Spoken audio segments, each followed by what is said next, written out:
Hello and welcome back to the Paddocks. We are excited to bring you our recap of the Brazilian GP and our predictions for the final US race, the Las Vegas Grand Prix. On today's episode, you have myself, Amy, Rachel, Melissa, and Chelsea is hanging out behind the scenes. So I'm going to hand it over to Mel to kick us off with some history on the Brazilian Grand Prix. So the Autodromo Jose Carlos Paz, or better known as the Autodromo Interlagos, located in the beautiful city of São Paulo, Brazil. This is a 4.3 kilometer or 2.7-mile long track consisting of 15 turns with two DRS zones.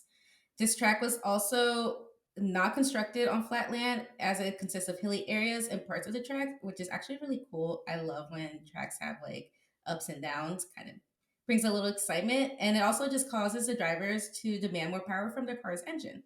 Now, not only is this taken into factor, but also the fact that the circuit itself runs counterclockwise, causing for certain turns to affect the drivers and cars different from what they and we as spectators are accustomed to, which is another cool thing I learned about the track itself.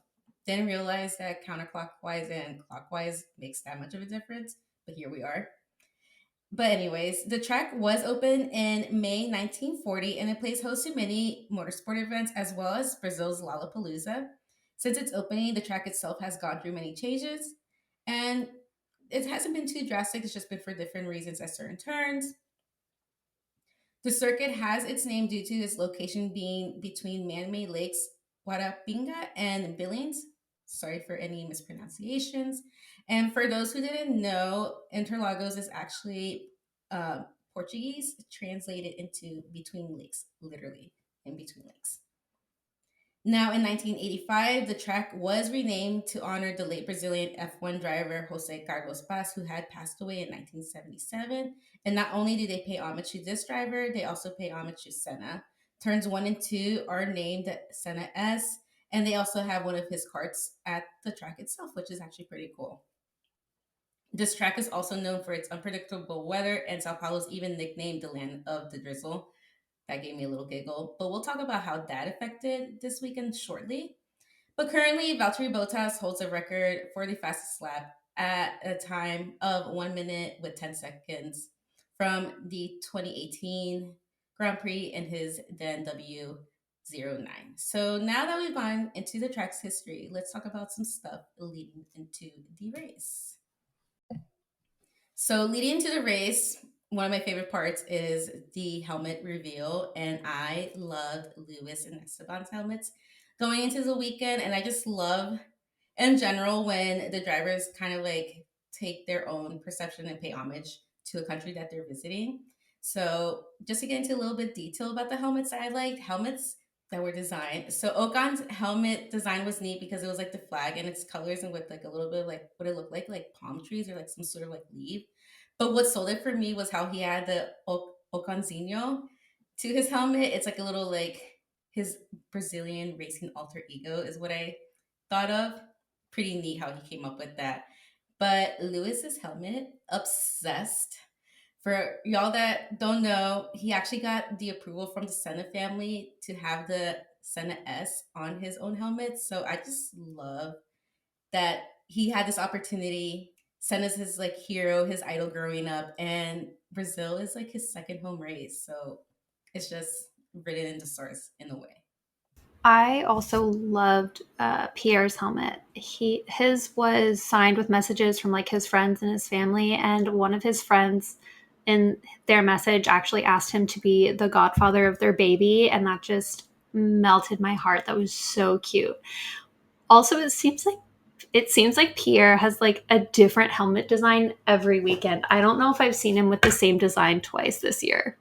Now, I also need to talk about Lewis's paddock fits before we even get into our discussion of quali, because that custom made Senna jacket and pant set was a work of literal art.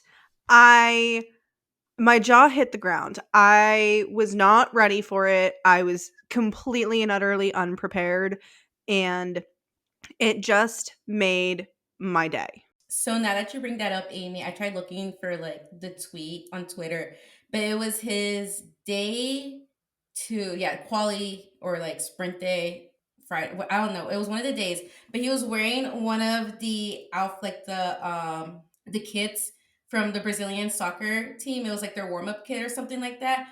But it was the year that they had dedicated their, I believe, World Cup win to Senna. So again, that whole connection to Senna is like his mind. I just love it, and that like warm up suit, I just loved all of it. That's all. All right, now let's get to a little bit more of, I guess you could say, the meat and potatoes of the weekend. Let's talk about quali. Now, before we cover quali, I do just want to give a note to anybody who may have missed it. But officially, stopping at the end of the pit lane to allow a gap to form has officially been banned by the FIA. They are no longer allowed to do it. Thank God, because I was over seeing fans on like social medias complain about this on the gap size and everything, like someone's holding up or whatever the reason. I'm just like, can you just stop, please? So I'm glad to hear that this has changed. So I will no longer see people complaining. Formula One fans are nothing if not vocal people. Now, let's get into Q1. Q1 kicked us off with a delay due to a risk of rain. I do have to say, I loved hearing you could quite literally hear the eye roll from Julian Palmer on F1 TV when he caught a glimpse of the weather radar. We pretty much just saw everyone queuing up with a minute or so to go before the start of Q1. For me, Q1 was really just a mad dash at the end. In the end, your top three were George in P1, Max in P2, and Charles in P3. And our people that were out were Yuki, Danny, Valtteri, Logan, and Zhou. I'm personally still trying to understand why Yuki was trying to get Lewis hit with a penalty, but it just really felt out of place and out of pocket. But it's Yuki. I feel like he's kind of the king of saying things that are a little out of left field sometimes. Yeah, that was also, yeah, that was a bit odd. Yuki does say a lot of stuff out of left field. He also says a lot of things that have to be bleeped out. But he keeps it interesting. I also think it was interesting that everyone was kind of only on hard tires for Q1. They weren't like switching up, they were only on hard tires. Yeah, Yuki's comment was kind of comical to me because he was just like really set on Lewis like getting penalized. But I don't know if you guys like saw the replay like a few moments later, but you literally see like Pierre in his Alpine cut Yuki off, and it wasn't Lewis. You just see like the blue just like drive by, and they're like, "Oh, that's Pierre," and I just started laughing because they're like best friends. So like he was just like, it's Lewis," and it's like it was just your boy the whole time. So in my mind, I'm like, how did he get the blue Alpine confused for a black Mercedes? Beats me. I don't know. I'm not an F1 driver, so who knows? But it was funny. Now, for Q2, we saw the Merc looking a little twitchy, I guess is the best way to say it at times, but it wasn't too crazy, but it was still twitchy nonetheless. But my big thing for Q2 was I really need to know what pixie dust the Aston Martin garage put in those cars this weekend because they looked good. Like, I was not prepared to see the Astons looking quite so racy in Q2. Your top three were Lando in P1, Max in P2, and Checo in P3. The people we lost were Nico, Esti Besti, Pierre, K-Mag, and Alex Albon. Apparently, the pixie dust that Aston was using was doing a little bit of mix and match of their upgrades. So they took some of their upgrades out and then they kind of went back to the car that they had at the start of the season that we saw Alonso just absolutely dominating in. So it definitely seems like it's working for them. So we'll see how the rest of the races go. Hey, like that saying goes, if it ain't broke, don't fix it. Simple as that. But to me, it just felt like Mercedes weren't up to pace with the rest of the field like they usually are. And they did have me worried for a bit. But like Amy said, it wasn't anything crazy. But I guess I just had gotten used to them being back up there like they normally were. And then seeing them like this, I was like, ah. Especially it being Lewis's second home race, I would hope they would have something better. But here we are. Now, Q3, I think, is for me at least where things got a little bit more interesting. I am still not over the dark clouds that were at the start of Q3. I'm a girl from New England. The minute I saw those clouds, I was expecting a downpour any minute. The skies were literally like biblical dark skies. I was really not prepared, but it's Brazil. Brazil kind of always gives us crazy races just every time. Last year was a good example. I just feel like it's relatively consistent for keeping us on our toes. Now, my big moment was seeing Oscar lose it. That really hurt my heart. And everybody who listens to us has pretty much figured out that I'm a diehard Red Bull girl. I was just so sad for him because he's been doing so good, and he just couldn't hook it up this weekend. I don't really know what the issue was, but it really was just not his weekend. Now, for anybody who did not watch quali or did not watch Q3 got canceled due to the weather. So your top 3 or your top 10 were as follows: Max in P1, Charles in P2, Lance Stroll in P3, Fernando Alonso in P4, Lewis was in P5, George was in P6, Lando was in P7, Carlos was in P8, Checo was in P9, and Oscar was in P10. Those clouds were insane, and they rolled in so fast. As Xavi told Charles, like 7 minutes into the session, the rain would start, but I think it really was within like 2 or 3 minutes. It rolled in fast. I also loved Fernando's radio where he just tells his engineer it's night. Like that sent me. I think for me, my favorite thing after the end of Q3 was having Max and Charles have their little Lestappen chat. And then Lance is just like in front of them getting interviewed, and you can just kind of see them having their little moment. It gave me a really good giggle. If you haven't seen it, I highly recommend you go pull it up on YouTube, F1 TV, kind of wherever. But it just, I love when we get a little bit of some Lestappen content because I just think those two are so goofy together. It will never not make my heart happy. I am obsessed with the Lestappen content we got. They're so adorable. I also found it funny that Charles was like given an umbrella to run over to the garage where the interviews were, and Max just took off out into the rain. He was like, nah, I'm good. And I love the fact that they had to have the interviews in the garage that the safety car and the medical car are kept in because the rain was just pouring down. Like they couldn't even go outside. And then Max like had to use his sleeve to dry off the pole position award so they could sign it. It was just mayhem, and it was really fun to watch. So I had fallen asleep like right at the start of Q3 grad school struggles. It was a really nice nap though, so I can't lie. I do like napping to the sound of an F1 car, oddly enough. It's soothing. Give it a shot. So when I woke up to see what Sunday's grid was looking like in general, your girl was very confused. But I do like the chaos that the weather does cause because it's just like you see like the engineers and the strategy team like using their brains a little bit more and like thinking on what to do and when is the good time to change the tires, whether it be inters or the full wets. And the debate always goes, is it one or the other? But it's cool, and I can't complain about a starting grid switch up. I mean, seeing Lance in P3, like, what? It was great to see. And Alonso back up there, too. Love seeing him up there. Now, speaking of a little more chaos, we go into the sprint shootout on Saturday. And SQ1 started out pretty uneventful, and then Esti just hit Fernando within the last, like, I think, minute of the session, bringing out red flag. And since there was only about 30 seconds left, the stewards just made the decision not to resume the session, which left Esti in 16th for the sprint. And honestly, all I could think about when they crashed was last year at the Brazilian GP when Esteban and Fernando were both driving for Alpine, and Esteban's race engineer comes on the radio and he goes, Esteban, I don't want you fighting with Fernando. Is that understood? That was all I could think about. Okay, but his comment about Fernando on the radio, like, I get it, Esti. It's a heat of the moment, but when you look at the replays, it just looked like Esteban had just lost control, and Fernando, it was just like wrong place, wrong time for him.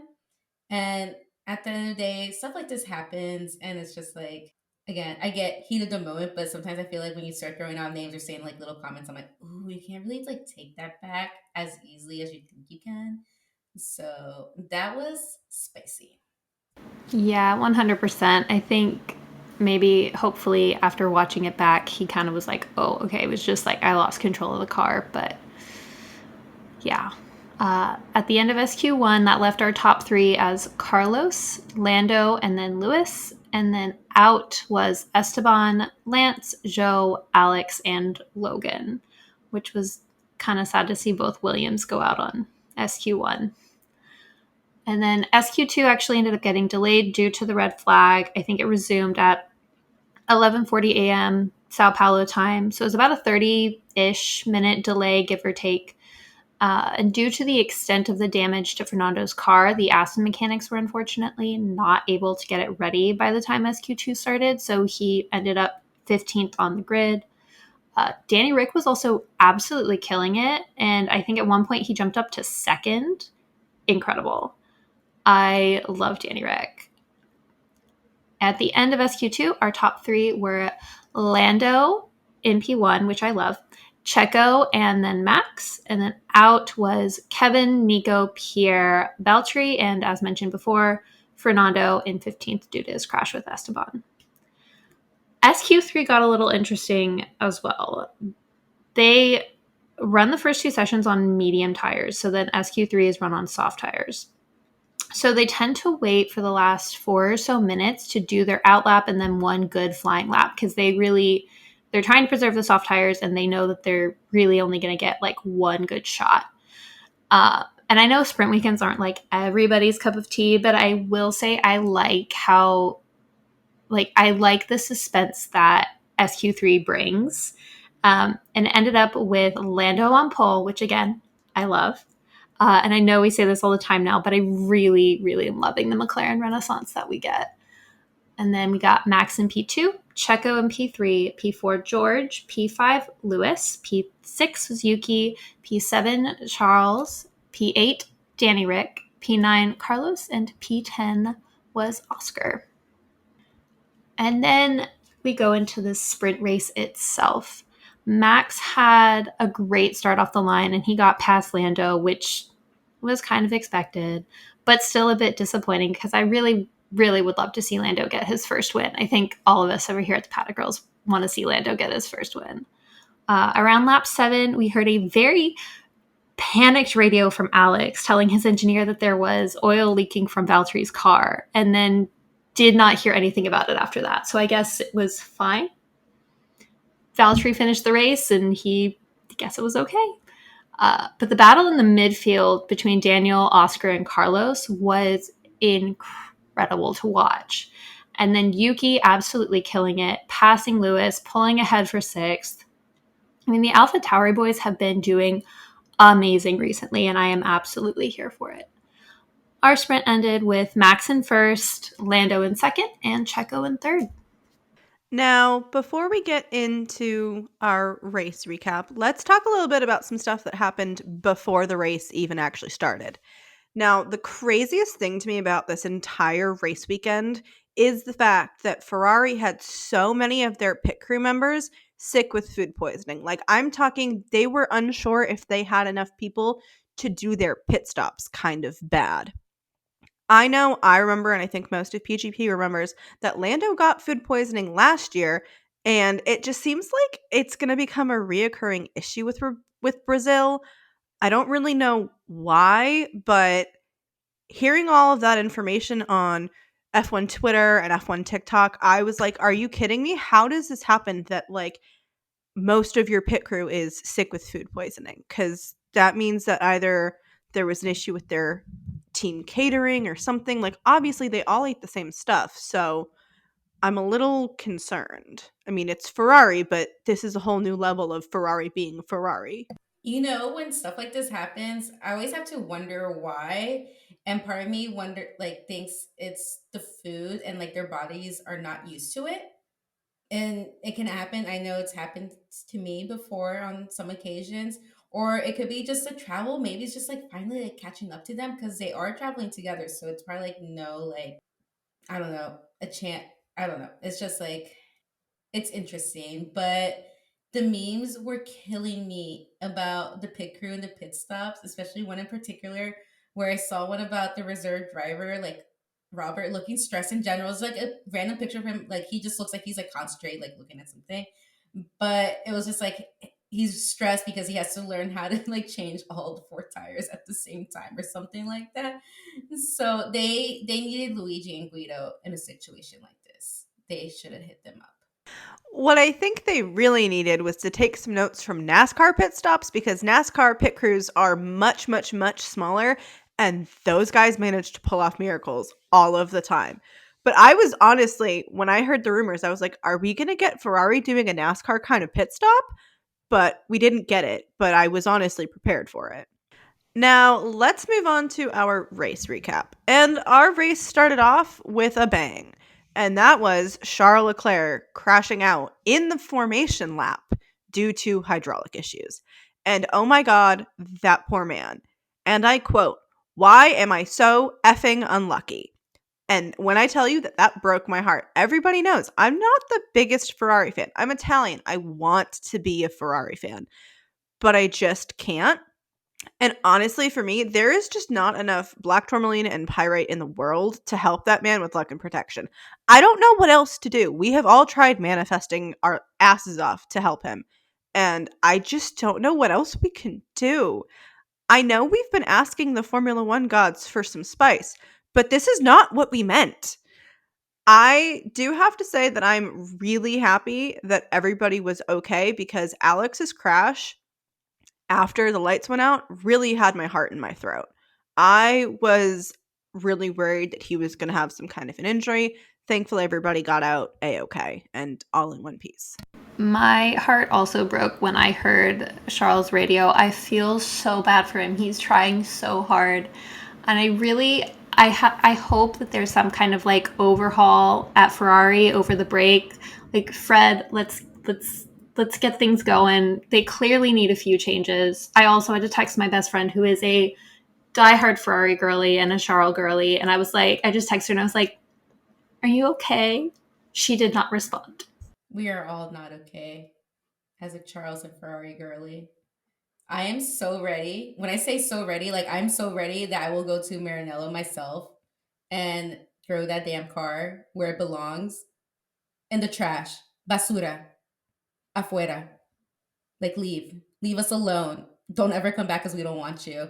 Because hearing his radio after that incident happened was so heartbreaking. Like I had tears in my eyes. It just got to that point. I was just like, can he just get a damn break, please?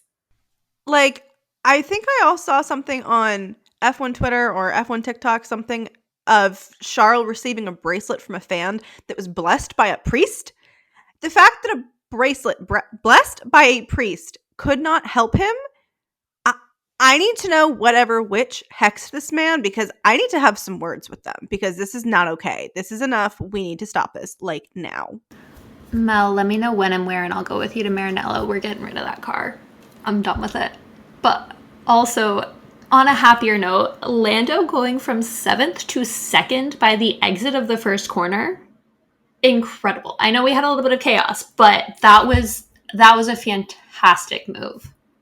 No, for real, because him and Lewis had a hell of a start to that race. Like, though, if you watch like the replays where it's like perfect, like head on or like overhead, like bird's eye view, I guess you can say, of the race. You can like see perfectly like when they start, the Aston Martins are like kind of like inward, especially like Fernando's.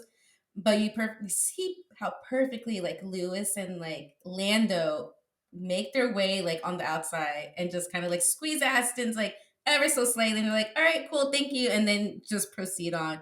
And Lando was just able to make his way into P2, which I have to give credit to him because what a move. And then the safety car was brought out in lap 1 because I think it was like K-Mag hit Hulkenberg, who hit Albon, who then crashed into K-Mag, and then that brought out a red flag by lap 3.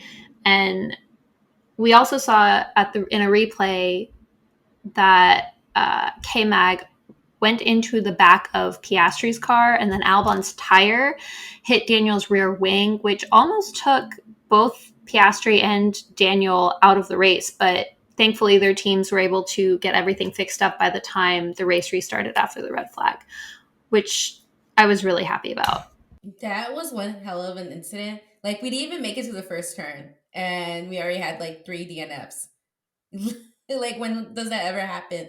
But thankfully, that flying tire didn't do more damage, because when I was watching the replays, it had me a bit concerned. Like, I was just like, did anyone get hit like in the head? Like, yeah, you're wearing helmets, like that's for sure and everything, but you still like the speed that like that tire is like flying at you and everything. Like, my mind goes everywhere. So I'm very glad everyone was safe and made it out okay. Sucked seeing all that happen again before the first turn.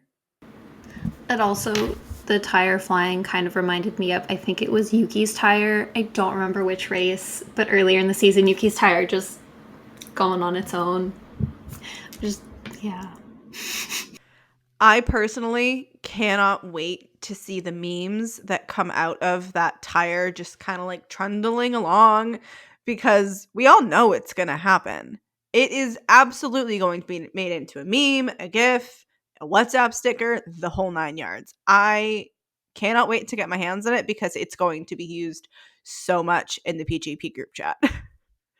I also need to give a shout out. I feel like we do this all the time. Shout out to the damn pit crews, because they're pulling off miracles. They all need raises. Like, can F1 just please make it a thing that like all pit crews need a raise after the season, because they have worked magic, like quite literal magic. I have no words. One of my favorite lines that I think we got this race is from Carlos Sainz himself. And I quote, "I hope we bend this clutch when we're back in Maranello. Pure, unadulterated, spicy chili." Just, I mean, we all know Carlos can be a little spicy, a little sassy. I was not ready for that. I was wheezing before I even had my cup of coffee this morning. I was not ready. That radio absolutely sent me. And his engineer was just like, copy that, we'll speak about it later, please. Like, it was the please at the end, or his race engineer, he's like, we know. Just please, let's get through this race.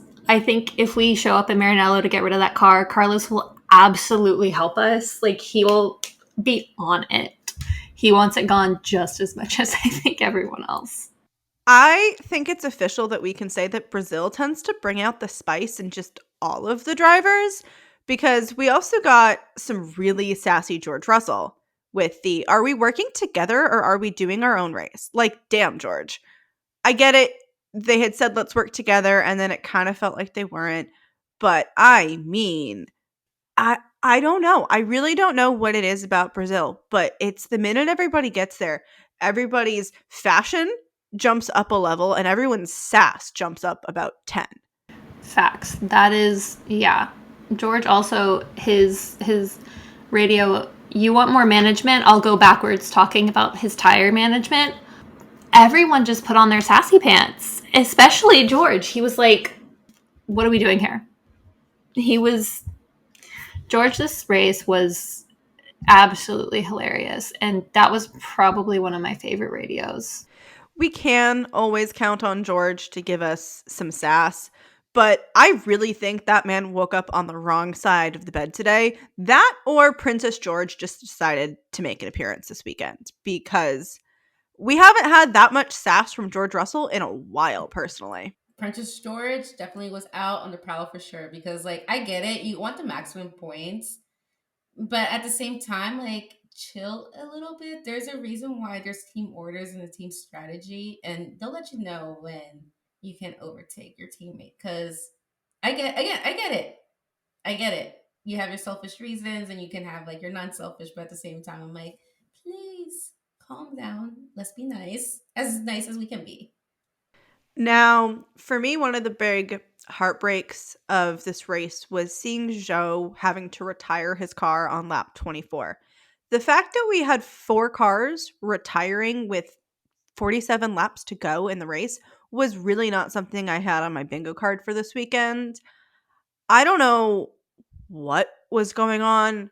planets out of whack, somebody pissed off some witches, something, because this weekend was just chaos. This race in particular was just complete and utter chaos, and I really wasn't ready for it.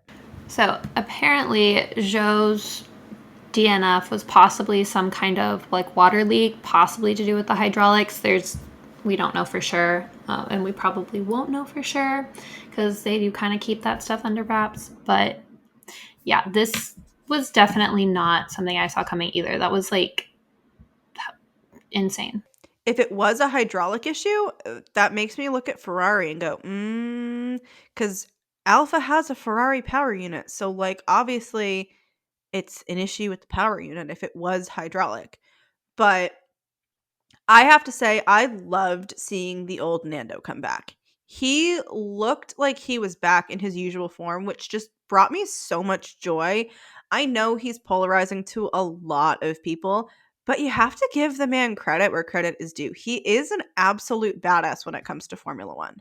I am also very excited about all of the TikToks that we are probably going to get from him and the Aston team. They have been on it. They're just all of their TikToks from this weekend were incredible. The TikToks themselves and then also the behind the scenes ones, just amazing. Jimmy, the Aston admin, is a legend. I actually got to meet him and have a quick little chat with him when we were in Austin. He is such a sweetheart, and that man deserves a crown and a goddamn raise because he is just churning out the best content ever. Now, one thing I never thought I was ever going to be able to say in terms of Formula One is Yuki Tsunoda in P5 at one point in the race. I was just never, ever, ever saw that one coming, but we got it. That was incredible. I love that for Yuki.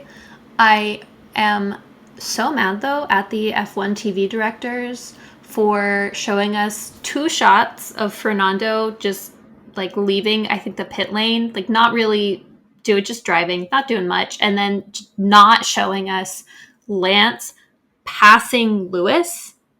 Like, come on, that would we were hearing about it, and then they just didn't show it. My husband and I both were just like, I want to see that. It was honestly such a missed opportunity. I know I have been seeing stuff on TikTok and Twitter of people complaining about the F1 TV coverage recently. Mainly it's been people who watch Sky Sports who are saying it's a Sky Sports issue, but it's really a F1 TV issue because Sky Sports gets their cues and everything from F1 TV. So I'm really hoping that for Vegas and the rest of the season that they improve what they're showing us, and or that they at least take note for next season and give the people what they want. No more cutting off Lando's podium sillies and give us the goddamn goods. We want to see the overtakes. For the love of all that is holy in Formula One, please give us the overtakes. Yeah, I like watching the overtakes and the epic moments in general. Like when something happens, like just show. I'm tired of like hearing, oh, so and so over, like what an overtake. Sorry, you had to miss it because we're watching someone exit the pit lane. Like I don't care unless it's someone's right at close to the end of the pit lane exit and like we're gonna have some drama. Then okay, show it to us. But I'm seeing someone leave the pit lane. Then okay, good for them. Let's see some action because that's what we all want to see. Exactly. And then we had some more passive aggressive sassy comments from George. I think I can't remember exactly what they were, but he just was on it with the sass and the passive aggressive comments. I'm from the South. I know what passive aggressive comments sound like. Now, I have to say, one of the comments that had me quite literally about to choke on my water was Jolyon Palmer calling Pierre Gasly the Gasly Express. I don't know what is up with the F1 TV team, but they just give you some absolute zingers. That was just not something I ever thought, but now it is all I'm going to use in reference to Pierre Gasly, like gaining on somebody or something like that. It fits the Gasly Express. It's just perfect. 100%. Also, the commentators saying that everyone might have to give George Russell a wide berth after the race because his race was not going well was hilarious. The F1 TV commentators do not come to play. They show no mercy, and it is perfection. Now, I think we all know that a lot of Formula One fans like to switch over to the Sky Sports coverage, but honestly, I find the F1 TV crew just has me in stitches way more frequently than Sky that I've honestly stopped switching to the Sky Sports coverage. If anything, I'll switch for the very beginning of the race, but I really like that Sky team. They're the F1 TV team. I think they're a really good crew. They gel really nice. And as I feel like we've said before, they just give you some great lines.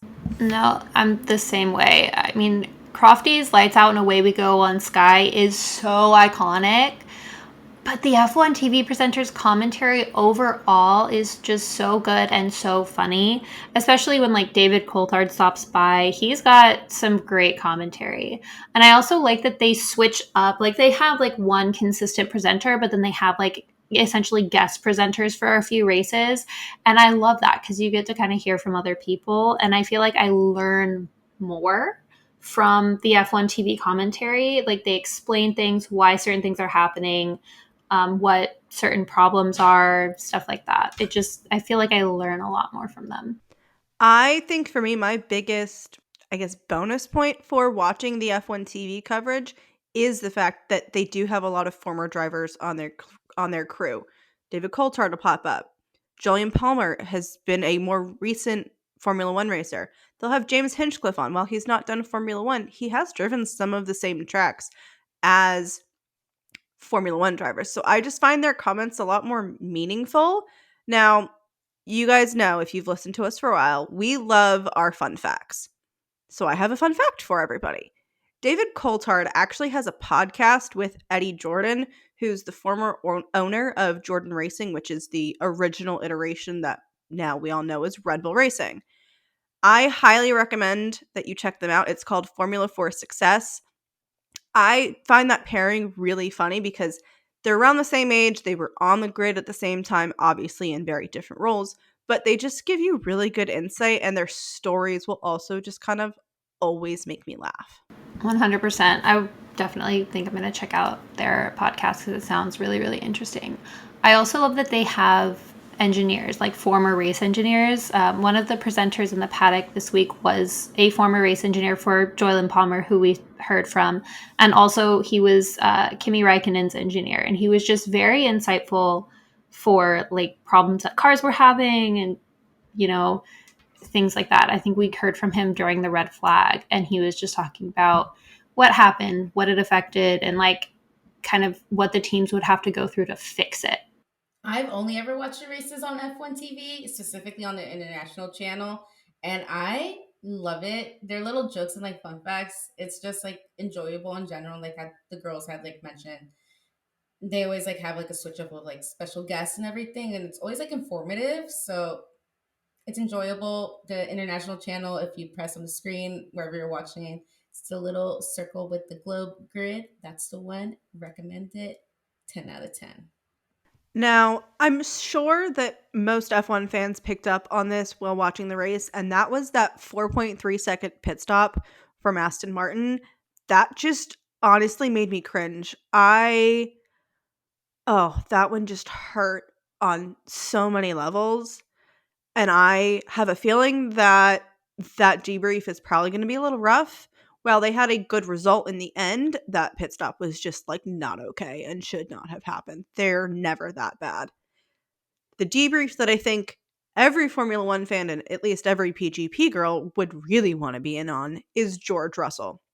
Because, oh my God, no. Watching that man have to retire that car, oh, I could just like, it's like I could see the smoke coming out of his helmet. He was probably fuming mad. 100%. I want to be a fly on the wall for that debrief. I would kill to be a fly on the wall for that debrief. Oh my God. I think I would want to be in the debriefs for Ferrari and Mercedes in general, especially after this weekend. and just hear on what the drivers have to say and express themselves, because at this point, like, they just have to like speak up, because if they don't, then like nothing's gonna change, and we don't want that to happen and them to be, not a top performing team. So I don't know. I would love to listen in and just be sitting there with like my little like popcorn in my like cup and just be like, yeah. So It would probably be the equivalent of watching a tennis match where your head is just going back and forth and back and forth and back and forth. But honestly, having them say that George Russell's retirement was due to a quote an imminent risk of failure, that to me just feels so ominous and really not good. I don't think I've ever heard of somebody having to retire their car due to imminent risk of failure, but I could be wrong and maybe it has happened recently and I just can't remember or missed it completely. I don't really know. But that one just, yeah, that raised some alarm bells for me. If I had to give, I guess, one of many goosebump moments from this race, that was seeing Lando Norris get the gap between him and Max down to 9.5 seconds. That man was flying. I mean, we all know that Red Bull gives you wings, but apparently it also gives McLaren some wings because that was ridiculous. No, my guy was on a mission. He was like, I'm going to get this as close as I possibly can, even if it is the last thing I do. And then we saw Carlos have issues with his downshifts. I was so afraid that it was going to be a double, well, I guess it would be a DNS and a DNF for Ferrari. But regardless, they need to get it together because, oh my God. Now, I'm normally pretty good about not shouting at my television while I'm watching a Formula One race. I try my best to keep the loud Italian under wraps. But Sergio Perez's overtake on Fernando Alonso had me shouting at my TV. My jaw was on the floor. I was not prepared. I honestly didn't even see it coming. I didn't think he was going to make it stick or at least make it happen at all. Oh my God. If you guys could have been a fly on the wall in my apartment or my house, you would have absolutely laughed your asses off because I was so loud. And then the last lap, Alonso taking third place back and getting it by 53 thousandths of a second. I was on the edge of my seat. My husband and I were both yelling at the TV. We do not normally yell at our TV. That was top tier racing. Just incredible. 53 thousandths of a second had me literal head to toe goosebumps. That is exactly why I love this sport. It was just a thing of beauty to see.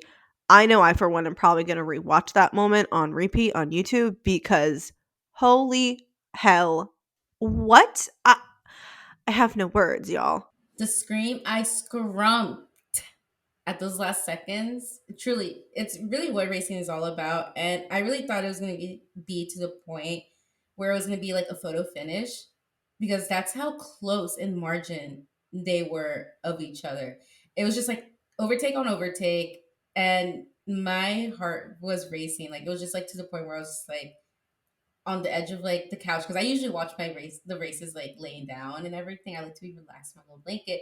I literally just like shot up, and like me and my boyfriend were just like, oh my God, oh my God. And it just reminded me of the battle between, funny enough, Fernando and Seb last year.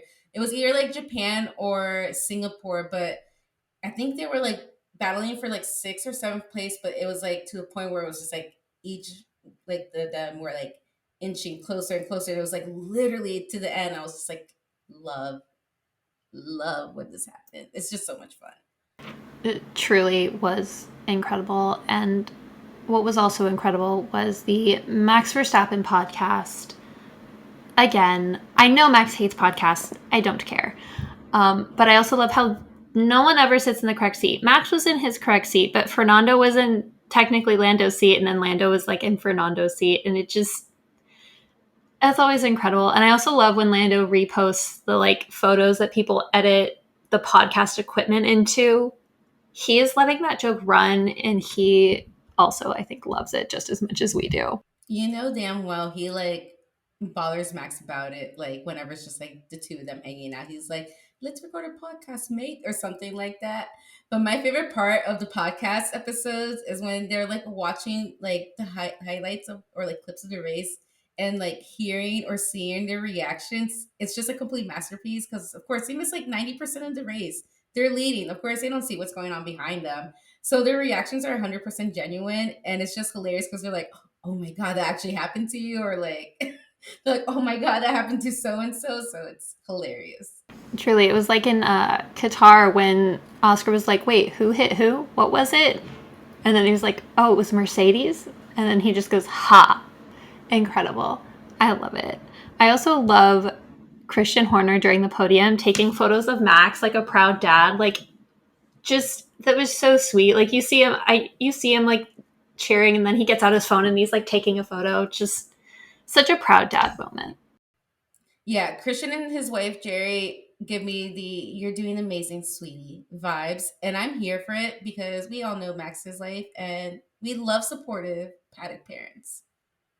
I know everybody always jokes that Fernando is kind of now the grid dad now that Seb is gone, but honestly, for Max, he's got grid parents because he's got Christian and Jerry, and it's so cute because there's a clip of last weekend's race where Jerry is literally pointing at her phone to get Max to look at her phone, and it really does give that "you're doing amazing, sweetie," and I love that for him because he needs that in his life.